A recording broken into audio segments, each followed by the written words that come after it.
জ্যোতিষশাস্ত্রের এই বিশেষ অনুষ্ঠানে আপনাদের সকলকে স্বাগত।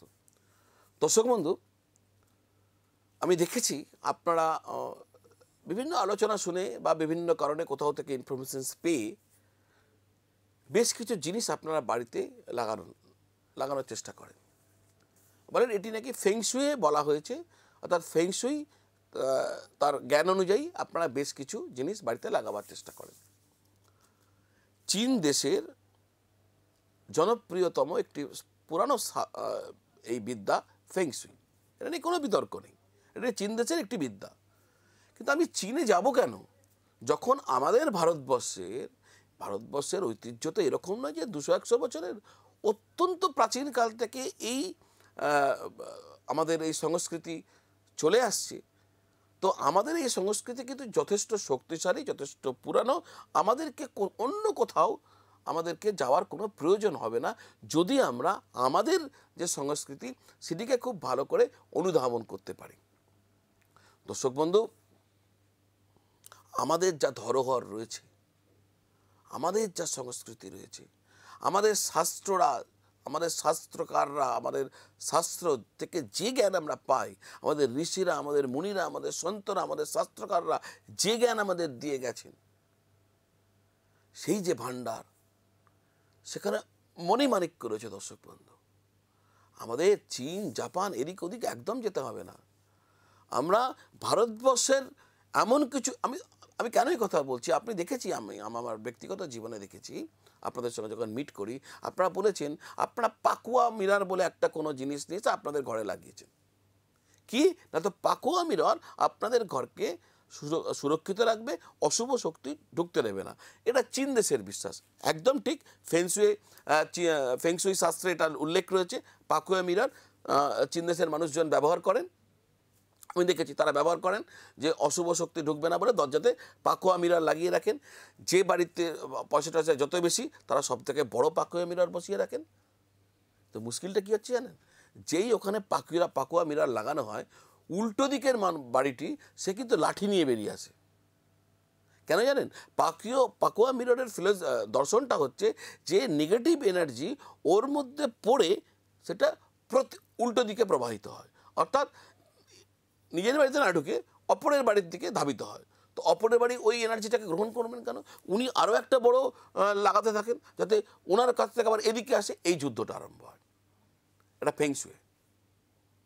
আমাদের কিন্তু এসব নেই। আমাদের শাস্ত্রকে কেন আমরা এত রিচ কেন, আমাদের ধরোয়ার এত রিচ কেন?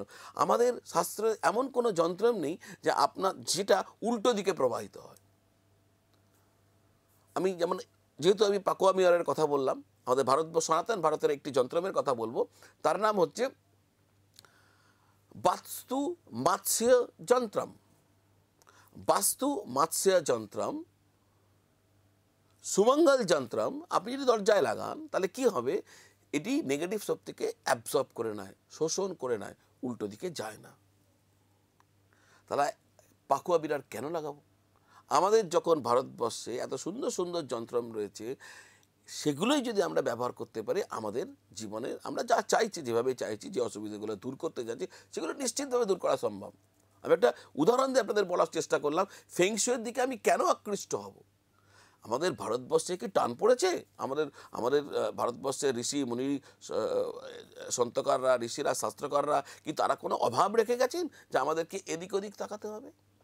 উল্টে দর্শক বন্ধু, আমাদের শাস্ত্র এত রিচ যে এখান থেকে সারা পৃথিবীতে জ্ঞান ছড়িয়ে পড়েছে। দর্শক বন্ধু, স্বস্তিক চিহ্নের ব্যবহার, আমরা পূজা অর্চনা যে স্বস্তিক চিহ্ন করি, এই স্বস্তিকের ব্যবহার শুধু ভারতভূমিতে নয়, পৃথিবীর বহু দেশে এই স্বস্তিক চিহ্নের ব্যবহার হয় শুভ কাজে। এ নিয়ে একটা আলোচনা আমি পূর্বে করেছিলাম। স্বস্তিক চিহ্ন নিয়ে আমি একটা আলোচনা আগামী পর্বে কোনো না কোনো সময় করব, সেদিন ডিটেলসে যাব। স্বস্তিক শুধু এইটুকু জেনে রাখুন, ভারতবর্ষে না, পৃথিবীর বহু জায়গায় এই স্বস্তিক চিহ্ন ব্যবহৃত হয়।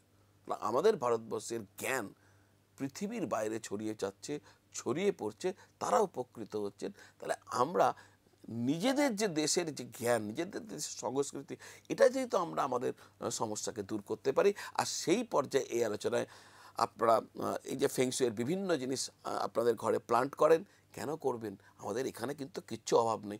তেমনই কয়েকটি ইম্পর্টেন্ট জিনিস আজকে আপনাদেরকে মনে করিয়ে দেবো, যেগুলো আপনারা যদি করেন আপনাদেরকে চীন, রাশিয়া, জাপান সব জায়গায় যেতে হবে না। ভারতবর্ষ আপনাদের যথেষ্ট সক্ষম আপনাদের এই অসুবিধাগুলোকে দূর করার জন্য। দর্শক বন্ধু, এরকমই একটি বস্তু আমাদের ভারতবর্ষের, সামান্য একটি তামার সূর্যমূর্তি, সামান্য দাম। তামার সূর্যমূর্তির কত দাম হবে? একটু তামার সূর্যমূর্তি সংগ্রহ করুন, বিশেষ করে যাদের রবির দোষ রয়েছে। রবির দোষ হলে কি হয়? রবির দোষ হলে সুনাম ভোগ করতে পারেন না, ঊর্ধ্বতন কর্তৃপক্ষের সঙ্গে ঝগড়া থাকে, অস্থিভঙ্গ রোগ দেখা যায়, হ্যাঁ, পিত্ত প্রবলেম হয়ে যায়, সুনাম ভোগ করতে পারেন না, নানা রকম প্রবলেম রবি থেকে আসে। সে ব্যক্তি ভালো করে সাকসেস পান না রবির জন্য। তো এই রবি যদি অসুবিধা মধ্যে হয়ে থাকে, আপনারা তামার একটি সূর্যমূর্তি আপনি স্থাপন করুন। কোথায়? আপনার বাড়ির পূর্ব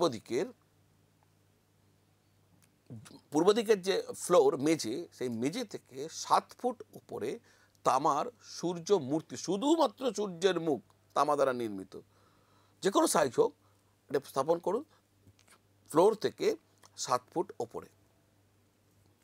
তারপর ওই মূর্তিকে যদি প্রত্যেক দিন আপনি দর্শন করেন এবং তার সাথে সাথে গায়ত্রী মন্ত্র জপ করতে করতে ত্রাটক করে, ত্রাটক মিন্স চোখের পাতা ফেলবেন না, না ফেলে আপনি গায়ত্রী মন্ত্র জপ করতে থাকবেন। যদি করতে পারেন দর্শক বন্ধু, আপনাদের জীবনে রবিজনিত অনেক অসুবিধা দূর হয়ে যাবে। ছোট্ট একটা বিজ্ঞাপন বিরতি, আমি এক্ষুনি ফিরে আসছি।